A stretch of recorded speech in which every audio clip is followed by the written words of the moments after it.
सभी साथियों को प्यार भरा नमस्कार। आज 10 मिनट के शो में अपन बात करेंगे चंबल नदी के सामान्य परिचय के बारे में। देखिए साथियों, चंबल नदी के उद्गम स्थल की बात करूं तो जाना पाओ की पहाड़ियां जो कि विंध्याचल पर्वतमाला में स्थित है, वहां से चंबल नदी निकलती है।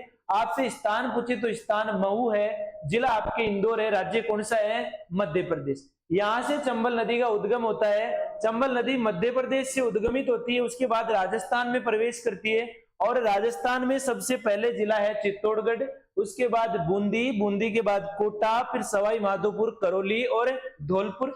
इन 6 जिलों में से प्रवाहित होती हुई आपके उत्तर प्रदेश के इटावा मुरादगंज नामक स्थान पर किसमें मिल जाती है?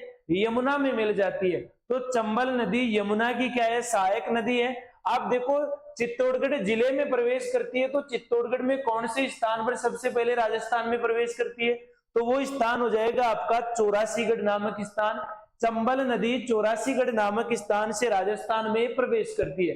तो पहला राज्य मध्य प्रदेश, दूसरा राज्य हो गया राजस्थान, तीसरा आपके उत्तर प्रदेश और यमुना में जाकर मिल जाती है। आगे बात करते हैं चंबल पर स्थित बांध कि चंबल पर कौन कौन से बांध स्थित है। तो चंबल पर दक्षिण से उत्तर की ओर बात करूं मैं तो सबसे पहला बांध आता है गांधी सागर बांध, जो कि एमपी के मंदसौर जिले में स्थित है। आपसे पठार पूछे तो भानपुरा और मानपुरा पठारों के मध्य स्थित है। दूसरे बांध की बात करें तो राणा प्रताप सागर बांध है, जो कि चित्तौड़गढ़ जिले में स्थित है। ये भराव क्षमता की दृष्टि से राज्य का सबसे बड़ा बांध है और ध्यान रखना, इसी आपके राणा प्रताप सागर के निकट रावत बाटा परमाणु विद्युत संयंत्र भी स्थापित किया गया है, जो कि राज्य का प्रथम परमाणु विद्युत संयंत्र है। यहां पर जल से बिजली बनाई जाती है। तीसरा है जवाहर सागर बांध, जो कि आपके कोटा जिले में स्थित है। और चौथा बांध है कोटा बैराज। इस कोटा बैराज से 2 नहरें निकाली गई है, दाई नहर और बाई नहर। और जो दाई नहर है, इस दाई नहर से आपके चंबल परियोजना के तहत सिंचाई के लिए कोटा बैराज से क्या दिया जाता है? जल दिया जाता है। और ये जो तीनों बांध है, गांधी सागर, राणा प्रताप सागर, जवाहर सागर बांध है, इन पर जल विद्युत परियोजनाएं संचालित है, यानी कि जल से क्या बनाई जाती है? बिजली बनाने के संयंत्र लगाए गए हैं। अब देखो, पहला प्रश्न बनता है दक्षिण से उत्तर की ओर तो बांधों का सही क्रम कौन सा है, या उत्तर से दक्षिण की ओर बांधों का सही क्रम कौन सा है? अगली बात करते हैं चंबल की सहायक नदियों के बारे में। देखो, चंबल की सहायक नदियों को देखते हैं तो ऐसा लगता है कि यह आपके एक पेड़ है और इस पेड़ की क्या निकली हुई है? शाखाएं निकली हुई है।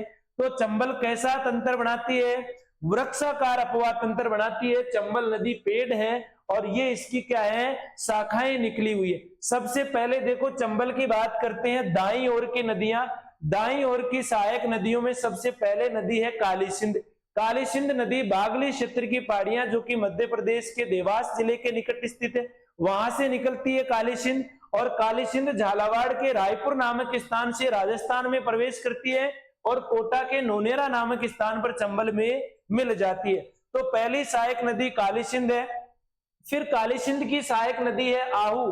आहू नदी मध्य प्रदेश के सुसनेर ग्राम की पहाड़ियों से निकलती है, झालावाड़ जिले के नंदपुर नामक स्थान से राज्य में प्रवेश करती है और आपके गागरोन के निकट किस में मिल जाती है? काली सिंध में मिल जाती है। जहां पर आहू और काली सिंध दोनों नदियां मिलती है, वहां पर जलदुर्ग स्थित है, गागरोन जलदुर्ग स्थित है। सामेलजी नामक स्थान पर गागरोन जलदुर्ग स्थित है। गागरोन जलदुर्ग में संत पीपा की छतरी स्थित है और यहीं पर संत मीठे साय की दरगाह स्थित है। यहीं पर पृथ्वीराज राठौड़ ने वैली कृष्ण रुक्मिणी नामक ग्रंथ की रचना की थी। अगली काली सिंध की सहायक नदी की बात करूं तो परवन नदी है।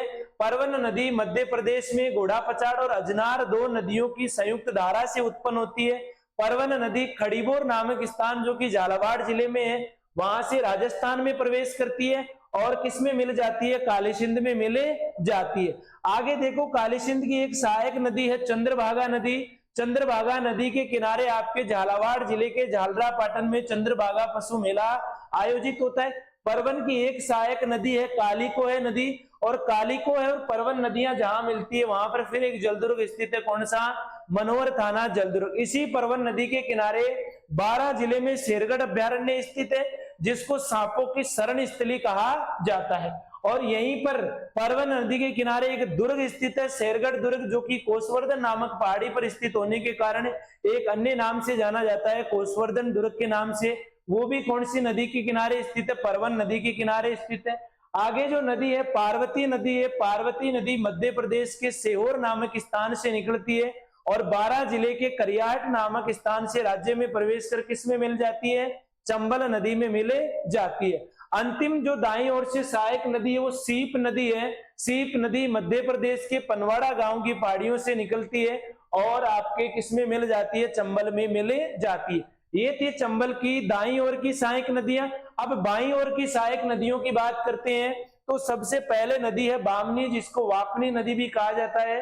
चित्तौड़गढ़ जिले के हरिपुरा गांव की पहाड़ियों से निकलती है चंबल नदी, और जहां पर चंबल और बामनी या वापनी नदियां मिलती है वहां पर फिर एक जलदुर्ग स्थित है, भैंसरोडगढ़ जलदुर्ग, और इसी भैंसरोडगढ़ जलदुर्ग को राजस्थान का क्या कहा जाता है? वेल्लोर कहा जाता है। ध्यान रखना, बामनी या वापनी नदी के मिलने के बाद चंबल नदी है वो एक जलप्रपात का निर्माण करती है और उस जलप्रपात का नाम है चूलिया जलप्रपात, जो कि राजस्थान का सबसे ऊंचा जलप्रपात है। कितना मीटर ऊंचा है? 18 मीटर ऊंचा है। राज्य का सबसे ऊंचा जलप्रपात चित्तौड़गढ़ जिले में है, चंबल नदी पर स्थित है। और बामनी या वापनी के मिलने के बाद चंबल इस प्रपात का क्या करती है? निर्माण करती है। अगली सहायक नदियों की बात करूं तो ईज नदी है। ईज के बाद में चंबल की सहायक है मेज नदी है। मेज की सहायक मांगली नदी है और इसी मांगली नदी पर फिर एक जलप्रपात स्थित है। उस जलप्रपात का नाम है भीमलत जलप्रपात। भीमलत जलप्रपात है, ये आपके बूंदी जिले में कौन सी नदी पर स्थित है? मांगली नदी पर स्थित है। मांगली की सहायक नदी घोड़ा पछाड़ है। उसके बाद में देखो एक नदी है चाखड़ नदी है, और इसी चाखड़ नदी के किनारे एक सिंचाई परियोजना लगाई गई है, चाखड़ सिंचाई परियोजना। इसके बाद में अगली नदी है बनास नदी है, और बनास नदी चंबल की सहायक नदी है। जहां पर बनास, चंबल और सीप तीनों नदियां आकर मिलती है वहां पर त्रिवेणी संगम का निर्माण होता है, और इस त्रिवेणी संगम को कहा जाता है रामेश्वर घाट त्रिवेणी संगम, जो कि मीणा जनजाति का प्रयागराज कहलाता है।